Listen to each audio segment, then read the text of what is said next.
Hey everyone, today we're going to be discussing metal polishing and the products you need to do this. So first off, we need to understand what's happening on the surface as we polish and kind of the art behind it. So polishing is basically smoothing out the surface to the point where light reflects off of it.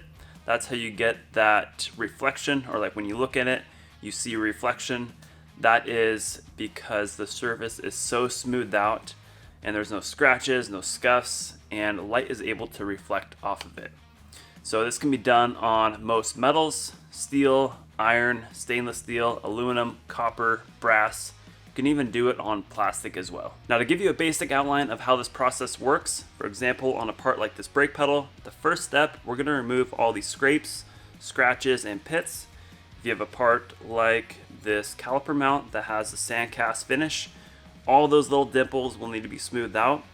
This is typically done with an abrasive wheel or sandpaper. Once you have all these scratches, pits, and casting marks smoothed out, we're going to move on to a polishing wheel. This is commonly made of cotton, and then you combine that with a polishing compound, and that'll remove all of the finer scratches.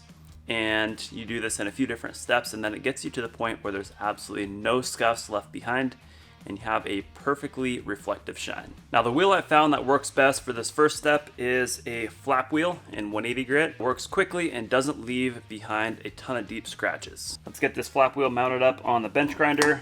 You want to have a flange or a washer on either side of the wheel just to help keep it in place.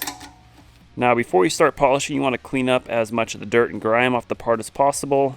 That dirt will just contaminate the wheels and make the process harder. Then we can just start buffing. So first up, we're gonna smooth out this big scrape on the top of the pedal here. See what the flap wheel will do on that.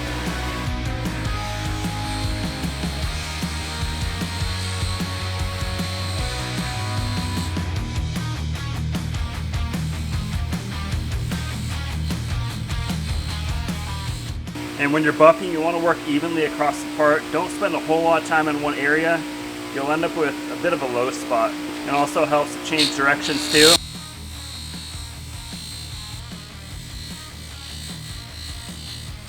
Now, something that helps to make the flap wheel sand a little smoother is some lubricant, such as WD-40 or Maxima MPPL. Just spray it right on the part.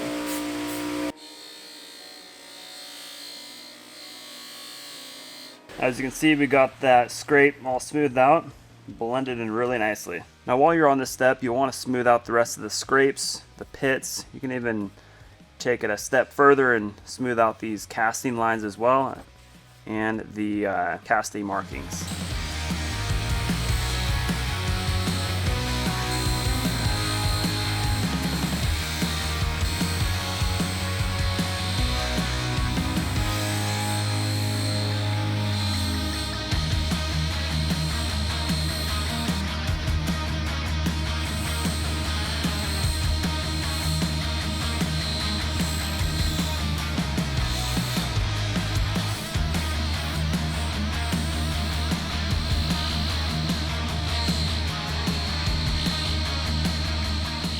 Now, with all the scrapes and scratches smoothed out, we are ready to move on to the polishing stages.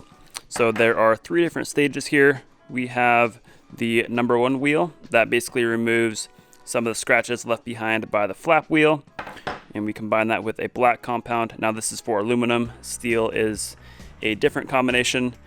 Then we move on to the number 2, then the 3, and the 3 will really finish it off with that nice reflective shine. And one thing you want to keep in mind when you're polishing, you have to go through each one of these steps. If you skip to the final step, you can't really expect a good shine because all those scratches won't be smoothed out underneath. It's not going to be very reflective. So let's throw the number 1 wheel on the bench grinder and get to work. Now, it is normal for these wheels to shed strings on its first use. It takes a little bit to break them in, about a minute, and they will be pretty broken in. Also helps to apply some compound immediately upon use. That just helps keep those fibers intact. Now, right away, you want to apply compound to the wheel. So hold it on for about 2 to 3 seconds, and then reapply the compound about every minute or 2.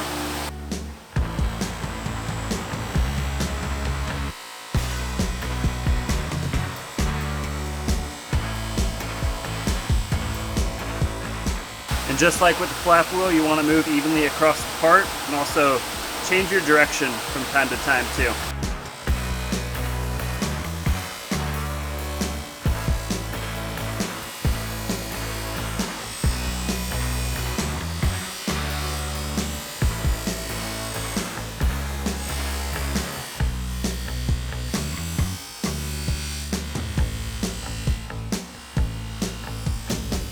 So the first stage of polishing is done. You can see some of the shine starting to come through. Doesn't quite have that full mirror effect that we're going for, and that's what the last two stages of polishing are for. So the first two steps in this process are very important. You want to sand out every scratch you see. You definitely don't want to move on to steps 3 and 4 unless you have every visible scratch smoothed out, or else those will just show through and won't look too good. Now, a couple little pointers when you are polishing. You want to apply medium to light pressure. Unless you have a deep scratch or pit you want to smooth out, you can use heavy pressure in that situation, but you definitely want to follow that up with some lighter pressure to help smooth that out. And the area you want to be buffing on the wheel as it's spinning is right about here, so 7, 8 o'clock. That'll ensure your part doesn't catch an edge and go flinging. If you're polishing farther up here, you're not getting a lot of leverage on it. Same with down here. So right about here is where you want to be. And to make these wheels last as long as possible, you want to be really careful around sharp edges. So something like right here on the tip, you don't want to buff right into that. You want to be buffing away from those sharp edges. Wheel spinning this way. You want to be buffing away from it and not toward it. It'll catch that, possibly fling the part, and it'll tear up those wheels a lot quicker. And I should have mentioned this earlier, but you really only need to use the flap wheels if your part has deep scratches, pits, or those casting nipples. If your part's new or just in really good shape, you can just skip ahead to the polishing steps. All right, it is time to move on to stage 2 of the polishing. We're going to use the number 2 wheel along with a brown compound. This will remove the scratches left behind from the first stage of polishing and just give it a little bit more reflective shine.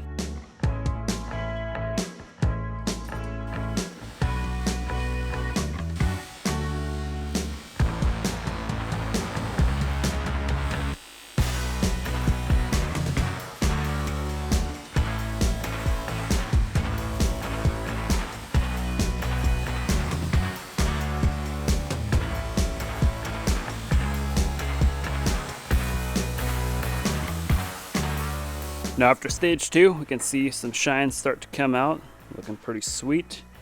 But stage 3, we'll just take this to a whole nother level. Now if this is a type of project you guys want to tackle yourself, I will have all the stuff I'm using throughout this video linked down below.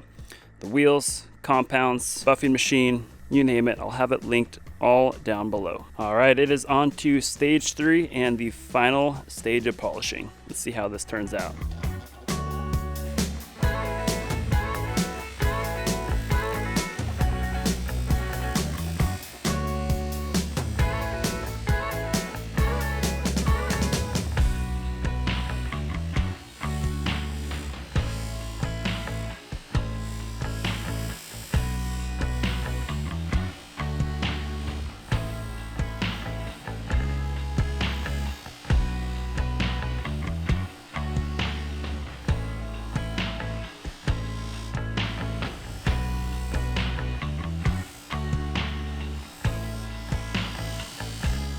Got the polishing all done. Check out that shine.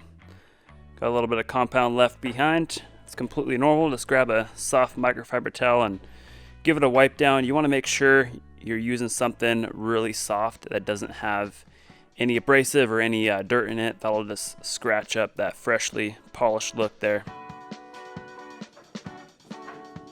Now you can really see that shine start to come out after wiping away the compound and fingerprints. Turned out really good for the most part. Now there was an area here where I didn't completely smooth out a little pit right there. It's not completely flat. It's on the back side of the pedal, so it doesn't really matter that much, but as you're polishing, if you notice that stuff, you can always go back a few steps, smooth it out. That way you have a nice, consistent shine. Now, after all this hard work, you want to keep up on the shine somehow. So you can either just touch it up by hand with a microfiber towel here. using some liquid or a paste type polish. You could just also take the part off the bike and repolish it over here on the machine. Now there's a few different ways to protect the finish after polishing. You can either, like I said, just use a liquid polish, or you can use a nano ceramic as well. That's like a thin, clear coating that goes over the part, and it won't really diminish the shine too much. That'll help keep some of the wear and water spots at bay. So a finish like this is definitely a lot more upkeep than, say, a brush finish. Now, as far as wear and tear goes, I probably wouldn't polish a part that gets a lot of use or is on a bike that you're riding all the time. This stuff does scratch up pretty easily, especially, like a brake pedal. That's probably not a part I would polish up. This is more just a test piece I had laying around. If your boots are rubbing on this thing all the time, it will scratch up pretty quickly. However, if you are working on a bike that's more of a showpiece or something that doesn't get a lot of use, polishing would be a pretty good option for something like that. Now, I'm sure a lot of you guys are curious about rust and corrosion on parts like this.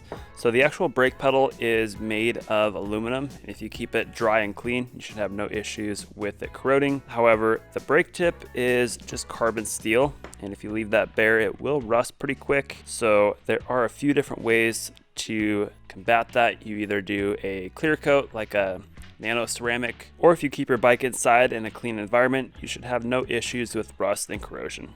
So that is the process of polishing. It can be a lot of fun. You can get some great results out of it, and once you learn the technique, it really isn't too hard. Now, a few things to note. The process is pretty messy. You want to do it outside or in a contained area, and you want to wear some protection as well, some gloves, some glasses, a respirator. You don't want to be breathing this stuff in. It's not good for you. That's very important. And I would just say, have fun, be patient with the process. It does take a little bit of time to learn the technique, but once you get it dialed in, you'll be really glad you spent the time to learn it. So I'd recommend just grabbing a test piece, go through the process a few times. Once you have a good finish, then you can move on to parts that you actually care about. And that pretty much wraps it up. But if you would like to check out the products I use throughout this video, I will have them linked down below. Have them all laid out for you guys to make it easy on you so you know where to get them. But I hope this video helped you guys out, maybe made sense of the process a little bit more, or at the very least just entertained you. So thank you for watching. I will see you next time. Take care.